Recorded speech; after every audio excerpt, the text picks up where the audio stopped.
There's nothing more important than a good jacket. Most of the time, regardless, you need a jacket that has an outer shell that can breathe in, materials that can let all that steam out. It's very important for me, if I think about an ultimate fabric, that it's lightweight and also very resistant. Because you cannot be out there and have a jacket that rips on you, because it's basically your life could be on the line at one point. Yeah, your jacket, my ski jacket's really important. It's sort of my seatbelt. I always have it. It's my thing that if things go wrong, it's gonna protect me and keep me safe.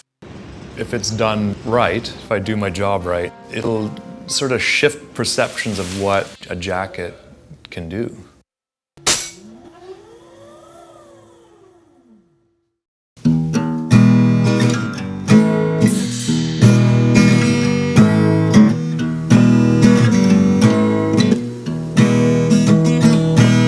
Squamish is an amazing place for nature and also for sport. Pretty much every outdoor sport that you can imagine. It's got some of the world's best mountain biking, Canada's best rock climbing. Skiing, snowmobile, kayaking, everything is world class in Squamish.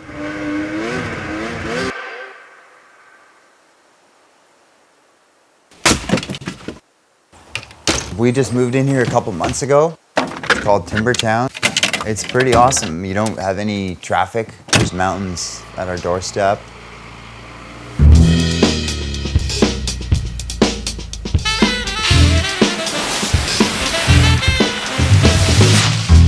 And also we have a lot of lakes. We have 3 different types of trout, and then we have 4 of the 5 Pacific salmon. I get to spend great times with people on the water, guiding them to great fish and beautiful wildlife experiences. And every time I go up the Chief, I've been on the top of that thing hundreds of times, and it's still amazing, right? And you know, I'm not a spiritual guy, but I think you could easily call it a spiritual place.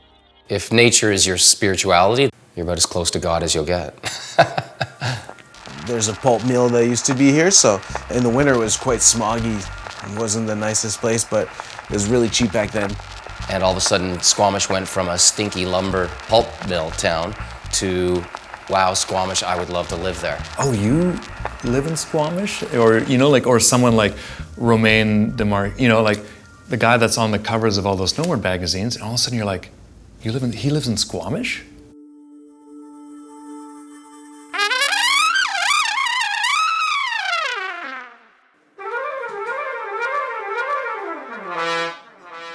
We're doing a really extreme sport, and for sure we rely a lot on that inside gut feeling that, you know, when we do a tricks or a big line in Alaska.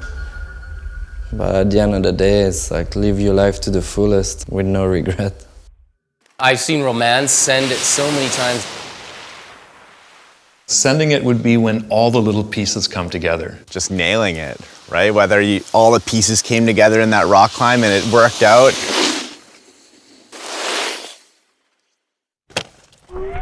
My job takes me into a dangerous place, and if I'm not pushing myself physically, I don't really have a job. So it's my duty to sort of find my threshold, and in that situation, you sort of always have to be pushing yourself and do dangerous things.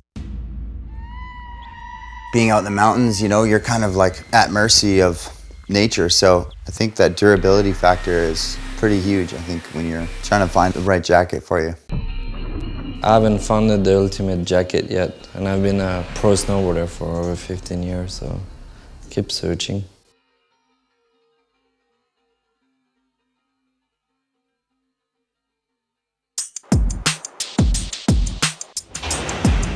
I first saw the Dyneema composite fabric little samples quite a few years ago.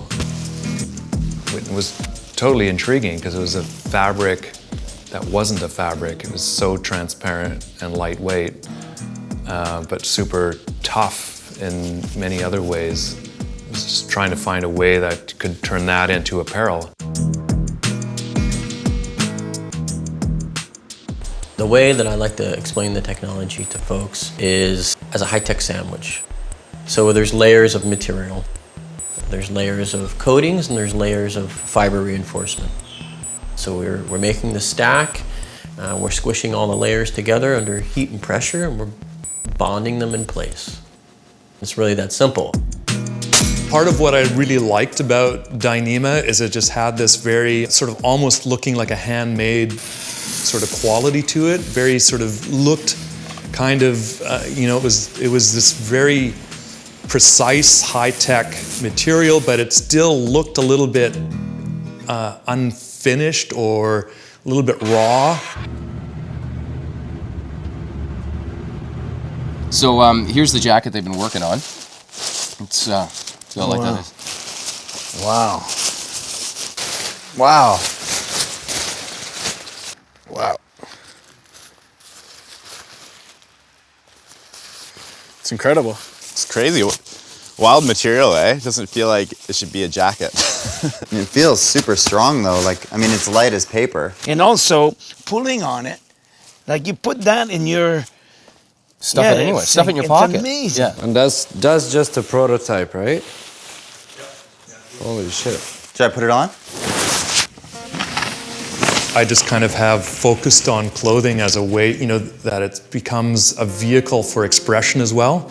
I mean, I focus on a very performance and technical end of that, but I believe that that there's an expression there as well, that people can express something through that apparel. So a piece of clothing, in a way, doesn't really exist until it's worn.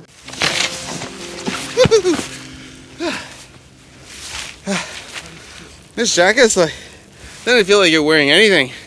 Feels like it's absolutely not even there, but at the same time too, yes, I'm warm.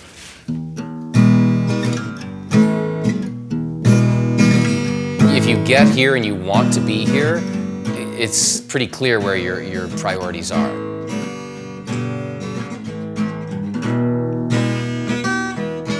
You see a $6,000 mountain bike sitting in the back of a $500 truck. That's a picture of the priorities, where people's priorities lie around here. Play's very serious here. Play's very serious here.